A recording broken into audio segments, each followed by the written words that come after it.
لله رب العالمين نحمده ونصلي على رسوله الكريم أما بعد فأعوذ بالله من الشيطان الرجيم بسم الله الرحمن الرحيم قال الله عز وجل في القرآن الكريم وفي الفرقان المجيد يا أيها الذين آمنوا لا تخونوا الله والرسول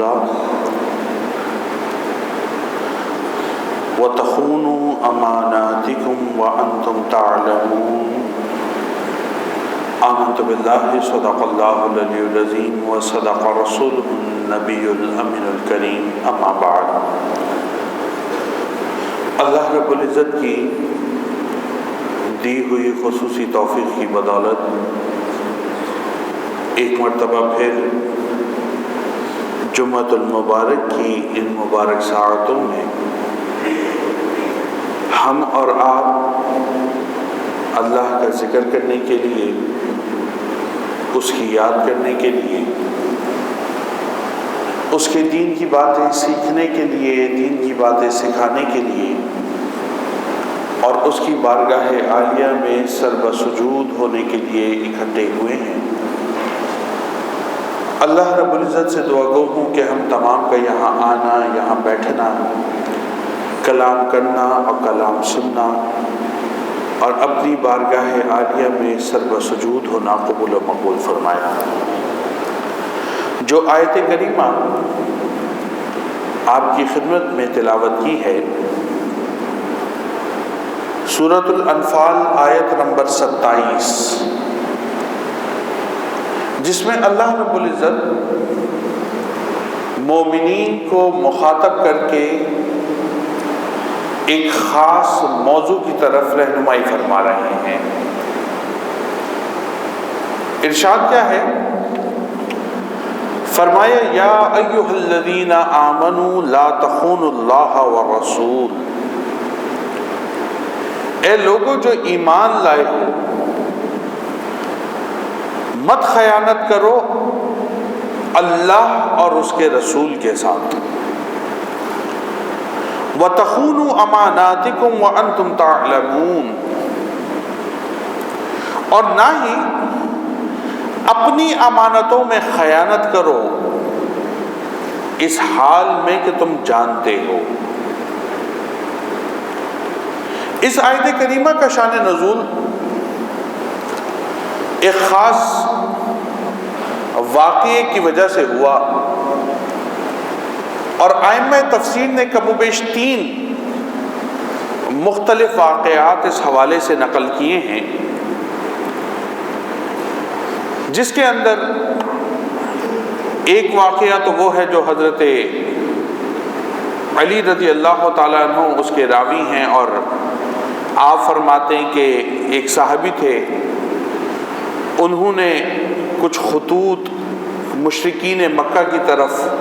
روانہ کیے، تو اس حوالے سے اس میں کچھ مسلمانوں کے راز تھے جو انہوں نے بیان کیے، تو اللہ رب العزت نے تنبیہ فرما دی۔ اسی طریقے سے ایک اور روایت کے اندر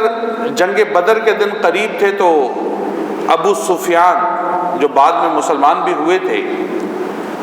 ان کے قافلے کے گھیراؤ کا معاملہ تھا، اور نبی علیہ الصلوۃ والسلام نے ایک جنگی اسٹریٹجی وہ ترتیب دی تھی، اور وہ بات صحابہ کرام نے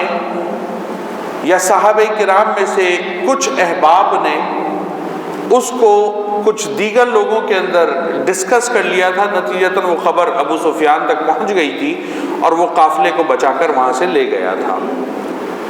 لیکن ایک سب سے اہم واقعہ جو اس آیت کریمہ کے حوالے سے مفسرین نے بیان کیا ہے، وہ حضرت ابو لبابہ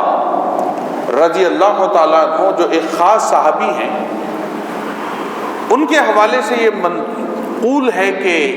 جب بنو قریظہ کے خلاف مسلمانوں نے محاذ آرائی کی، اور بنو قریظہ جو یہودیوں کا قبیلہ تھا اس کا حصار کیا گیا، اور کم و بیش 27 دن تک محاصرے کی ایک کیفیت رہی، تو انہوں نے نبی علیہ الصلوۃ والسلام کی طرف یہ پیغام بھیجا کہ آپ کسی شخص کو حکم مقرر کریں جس کو آپ انگریزی میں آربیٹریٹر کہتے ہیں، تو ایک آربیٹریٹر مقرر کر لیں جو ہمارے اور آپ کے درمیان معاملات میں فیصلہ کر دے گا۔ نبی علیہ الصلوۃ والسلام نے حضرت معاذ رضی اللہ تعالیٰ عنہ کا انتخاب فرمایا اور کہا کہ ہماری طرف سے معاذ ہوں گے جو آربیٹریشن فرمائیں گے، یعنی حکم کے طور کے اوپر فیصلہ فرمائیں گے۔ تو بنو قریظہ والوں نے اس بات کا انکار کیا اور کہا کہ نہیں، ہم یہ چاہتے ہیں کہ آپ حضرت ابو لبابہ رضی اللہ تعالیٰ عنہ کو منتخب فرمائیں اور وہ آ کر ہمارے ساتھ اس معاملے میں ڈیل کریں گے۔ نبی علیہ الصلوۃ والسلام آپ نے حضرت ابو لبابہ رضی اللہ تعالیٰ عنہ کو روانہ کیا، آپ وہاں تشریف لے گئے۔ ابو لبابہ رضی اللہ تعالیٰ عنہ کا جو خاندان تھا، بیوی بچے تھے، وہ بنو قریظہ کے علاقے میں رہتے تھے، وہیں پر آپ کا گرون اپ ہوا تھا، آپ بھی وہیں جوان ہوئے تھے۔ جیسے ہی آپ وہاں پہنچے تو بنو قریظہ کے جتنے مرد تھے انہوں نے آ کے آپ کو گھیر لیا اور آ کے اپنا دکھ بیان کرنے لگے۔ جو عورتیں تھیں اور متعلقہ علاقے کے بچے تھے، ان میں سے کچھ بچے آ کر آپ کے قدموں سے لپٹ گئے اور عورتیں دائیں بائیں کھڑی ہو کے رونے لگ گئیں کہ ہمارے ساتھ بہت سخت معاملہ ہونے والا ہے، ہم تم سے کہتے ہیں تمہیں خدا کا واسطہ دیتے ہیں ہماری مدد کرو۔ یہود تھے۔ آپ کے دل کے اندر نرمی پیدا ہوئی، آپ سوچ میں پڑ گئے کہ کیا معاملہ کیا جائے۔ تو انہوں نے آپ سے یہ دریافت فرمایا کہ محمد صلی اللہ علیہ وسلم وہ یہ فرماتے ہیں کہ ہم معاذ کو حکم کے طور پر منتخب کر لیں، آپ کی کیا رائے ہے؟ آپ نے یہ بات سنی تو جس حوالے سے یہ سارا کا سارا واقعہ ہے وہ بات یہ تھی کہ آپ نے ان کو دیکھا اور ایک خاص اشارہ فرمایا اپنے حلق کی جانب، ایک خاص اشارہ فرمایا۔ مطلب یہ تھا کہ تم نے حکم معاذ کو بنا لیا تو تم سارے مارے جاؤ گے، کیونکہ معاذ دین کے معاملے میں سخت ہیں اور وہ سخت فیصلہ فرمائیں گے۔ اب یہ جیسے ہی آپ نے اشارہ فرمایا اور یہ بات ہوئی تو حدیث شریف کے اندر آتا ہے کہ خود حضرت ابو لبابہ فرماتے ہیں کہ اللہ کی قسم، نہ میں اس جگہ سے ہلا، نہ میں نے کسی اور سے کوئی اور بات کی، لیکن اسی لمحے میرے دل میں یہ بات آ گئی کہ میں نے اللہ اور اس کے رسول سے خیانت کر دی ہے۔ اور مسلمانوں کا راز جو حضرت معاذ کے حوالے سے تھا اور نبی علیہ الصلوۃ والسلام کی جنگی اسٹریٹجی کے حوالے سے تھا، میں نے دشمن کو بتا دیا۔ آپ فرماتے میں نے یہ بات کہی، وہاں سے مڑا، نہ اپنے گھر گیا، نہ بیوی بچوں کے پاس گیا، نہ کسی بازار گیا، نہ تجارت کے مقام پر گیا۔ فرماتے میں سیدھا مسجد نبوی صلی اللہ علیہ وسلم پہنچا اور وہاں پر جو ستون کھڑے ہوئے تھے ان میں سے ایک ستون کے پاس پہنچا، رسی کا ٹکڑا اٹھایا، اپنی کمر کو ستون سے لگایا اور خود کو اس ستون سے باندھ لیا اور یہ اعلان کر دیا کہ ابو لبابہ خائن ہو گیا، اللہ اور اس کے رسول کے ساتھ خیانت کر دی۔ یہ خبر جب نبی علیہ الصلوۃ والسلام تک پہنچی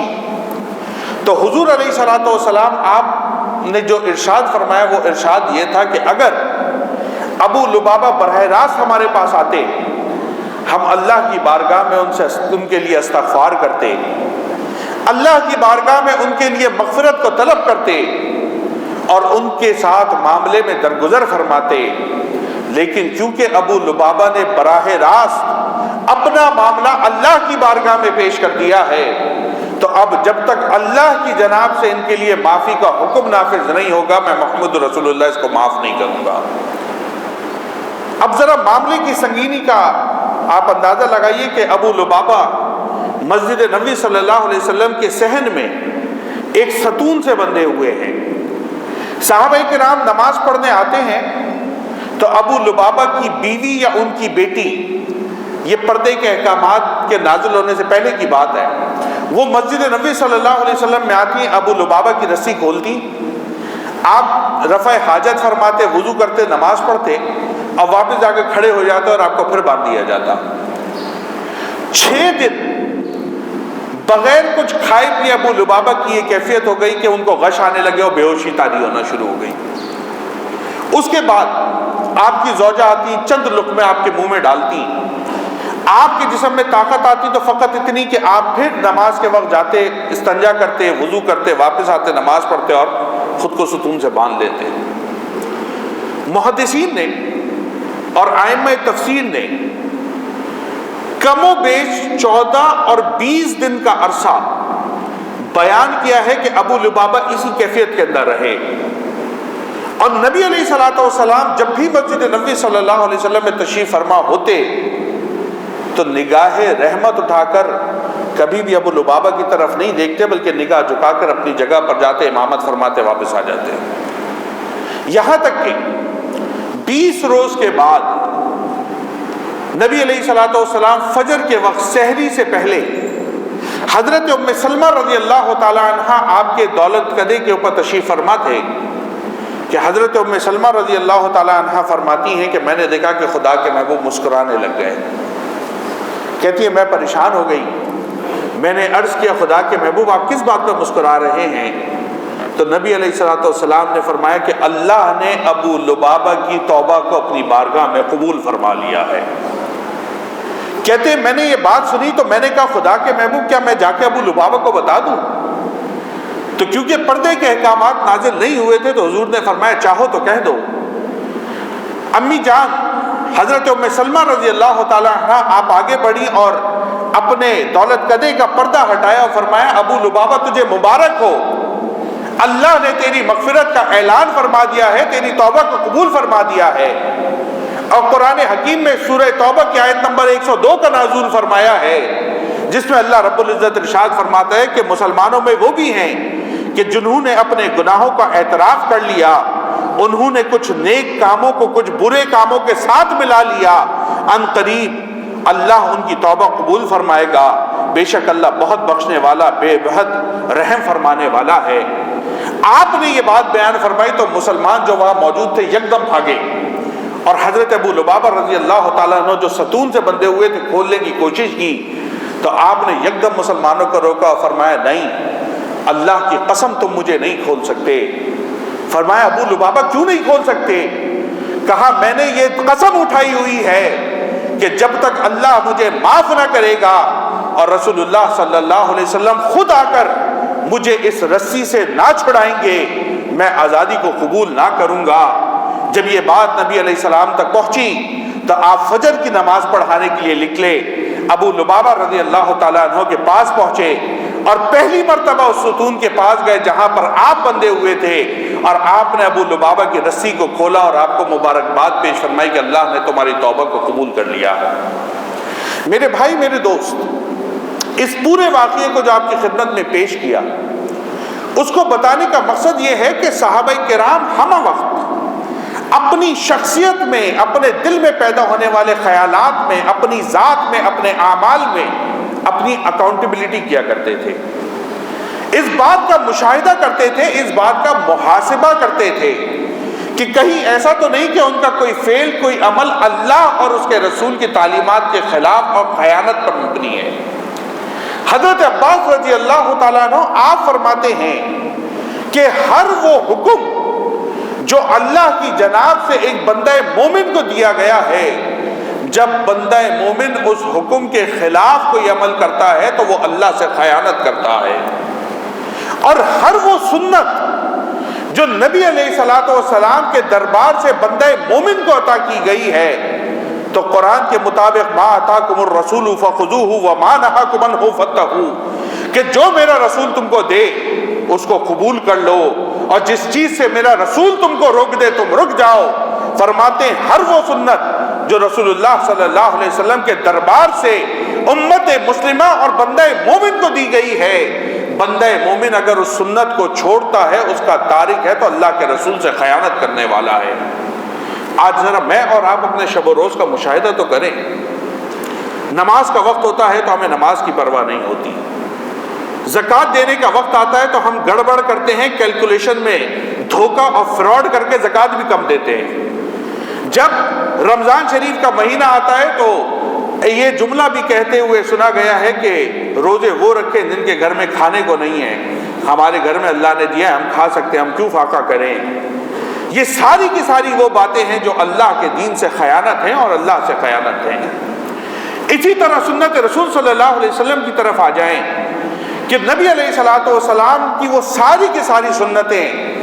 اگر ہم ان کا نام لینا شروع کریں تو شاید ہم میں سے کئی لوگ شرمندگی کا شکار ہوں گے۔ ہر بندہ اپنا محاسبہ خود کر لے کہ خدا کے رسول کی کون کون سی سنتیں ہیں جو مجھے اور آپ کو پتہ ہیں، اور اس کے بعد ان میں سے کتنی سنتوں پر ہم عمل کرتے ہیں۔ تو یقیناً یہ بات میرے اور آپ کے اوپر واضح ہونی چاہیے کہ جو لوگ سنت کے تارک ہیں یا کہتے ہیں کہ سنت پر عمل کرنا ضروری نہیں ہے، قرآن ہم کو بتا رہا ہے، اللہ کا دین ہم کو سمجھا رہا ہے۔ ابن عباس راوی ہیں، فرماتے ہیں کہ گویا وہ سارے کے سارے لوگ اللہ کے رسول کے ساتھ خیانت کر رہے ہیں۔ پھر اللہ فرماتا ہے وَلَا تَخُونُوا، کہ آپس میں بھی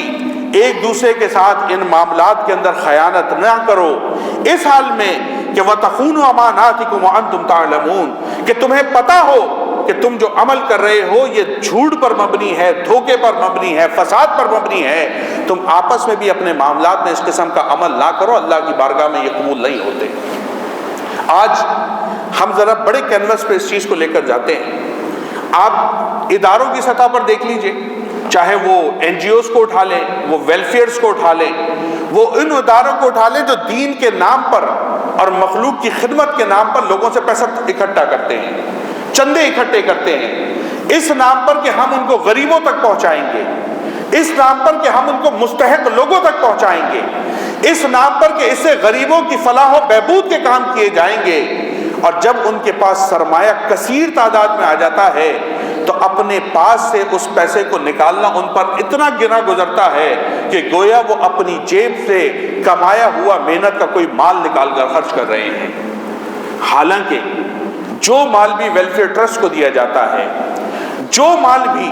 کسی انسٹیٹیوشن کو دیا جاتا ہے، جو مال بھی کسی فلاحی ادارے کی خدمت میں پیش کیا جاتا ہے، فلاحی ادارہ اور یہ تمام انسٹیٹیوشنز فقط اس کے امین ہوتے ہیں کہ ان کو امانت کے طور پر ایک رقم دی جاتی ہے کہ آپ جو بھی مستحق ہے اس تک وہ رقم پہنچا دیں، اگر وہ اس کو نہیں پہنچاتے تو قرآن کی تعلیمات کے مطابق وہ خائن ہیں، خیانت کرنے والے ہیں۔ اسی طرح قرآن کے مطابق اللہ رب العزت نے ہر امیر کے مال میں غرباء اور مساکین کا حق رکھا ہوا ہے۔ اگر اللہ نے مجھے صاحب ثروت بنایا ہے، مجھے صاحب دولت بنایا ہے، تو قرآن کی تعلیمات کے مطابق مجھ پر لازم ہے کہ میرے اطراف کے اندر جو غرباء ہیں، مساکین ہیں اور ایسے حالت کے اندر لوگ موجود ہیں جو شرعی طور کے اوپر مستحق زکوٰۃ و صدقات ہیں، میں اپنے مال میں سے ان کے اوپر خرچ کروں، ورنہ عند اللہ شریعت کے مطابق مجھے خیانت کرنے والوں کے اندر لکھا جائے گا۔ حدیث شریف کے اندر آتا ہے کہ نبی علیہ الصلوۃ والسلام آپ نے خائن کے حوالے سے جو ارشادات فرمایا، میں دو تین احادیث سنا کر اپنی گفتگو مکمل کرتا ہوں۔ حضور نے فرمایا کہ سب سے پہلے لوگوں سے جو چیز اٹھائی جائے گی، حضرت عمر بن خطاب حدیث کے راوی ہیں، فرماتے حضور نے فرمایا سب سے پہلے جو چیز لوگوں سے اٹھائی جائے گی، فرمایا وہ امانت ہے، اور آخر میں جو چیز باقی رہ جائے گی وہ نماز ہے، اور بہت سے نمازی ایسے ہیں کہ ان کی نمازوں میں کوئی خیر موجود نہیں ہے۔ دوسری حدیث نبی علیہ الصلوۃ والسلام آپ نے ارشاد فرمایا کہ تم کسی شخص کی نماز اور اس کے روزے سے دھوکہ نہ کھانا، تم کسی شخص کی نماز اور اس کے روزے سے دھوکہ نہ کھانا، جو چاہے روزہ رکھے اور جو چاہے نماز پڑھے، لیکن جو امانت دار نہیں وہ دیندار نہیں۔ کیا مطلب تو ہوا؟ مطلب یہ ہوا کہ اگر کچھ لوگ دکھاوے کے لیے کچھ نمازیں پڑھ لیتے ہیں، روزہ رکھ لیتے ہیں، کچھ اچھی باتیں کر لیتے ہیں، اگر وہ امانت دار نہیں ہیں، اگر وہ لوگوں تک ان کی امانتیں پہنچانے والے نہیں ہیں، اگر ان کے پاس موجود امانات وہ مستحقین تک نہیں پہنچ پاتی، تو اللہ کے رسول یہ فرما رہے پھر وہ دیندار نہیں ہے، ان پر بھروسہ نہیں کرنا۔ غربت دن بدن بڑھتی چلی جا رہی ہے، مفلسی دن بدن عام ہوتی جا رہی ہے، بے روزگاری کی شرح دن بدن اس میں اضافہ ہوتا جا رہا ہے۔ وجہ کیا ہے؟ وجہ یہ ہے کہ ہمارے لوگ ان میں خیانت آ گئی ہے، ان میں جاہ و منصب طلبی آ گئی ہے، وہ دولت کا ارتکاز چاہتے ہیں، وہ مال و دولت جو دوسروں نے ان کے پاس امانتاً رکھوائی ہے اس کو اپنی ذات تک محدود رکھنا چاہتے ہیں۔ نتیجہ یہ ہو رہا ہے کہ معاشرے میں بگاڑ بڑھتا جا رہا ہے۔ اگر ہم آج بھی چاہتے ہیں اپنے معاشرے کی اصلاح کریں، اپنی سوسائٹی میں صحیح معنوں میں ویلفیئر کا کام کریں، تو اس کے لیے سب سے پہلے ضروری بات یہ ہے کہ میں اور آپ امانت دار بنیں، اور ہمیں اللہ کا بھی امین بننا پڑے گا، ہمیں رسول اللہ کے ساتھ بھی امانت داری کا ثبوت دینا پڑے گا، اور اس کے بعد عام مسلمین کے ساتھ بھی امانت داری کا برتاؤ اور رویہ اختیار کرنا پڑے گا۔ اس کے بعد وہ کیفیت ہوگی کہ معاشرے کے اندر صحیح معنوں میں خیر، صحیح معنوں میں فلاح و بہبود اور صحیح معنوں میں لوگوں کی اصلاح ہوگی، اور یہی وہ معاشرہ ہوگا جس کو اصلاحی یافتہ معاشرہ کہہ سکیں گے، اور یہی وہ معاشرہ ہوگا جس کو اسلام والا معاشرہ کہہ سکیں گے۔ اللہ رب العزت سے دعا ہے کہ ہم تمام کو امانت داری کا ثبوت دینے کی توفیق مرحمت فرمائے، اور امانتوں کو اس کے مستحقین تک پہنچانے کی توفیق مرحمت فرمائے، اور اپنے ساتھ اور اپنے رسول کے ساتھ امانت داری کا مظاہرہ کرنے کی توفیق مرحمت فرمائے۔ وآخر دعوانا ان الحمد للہ رب العالمین۔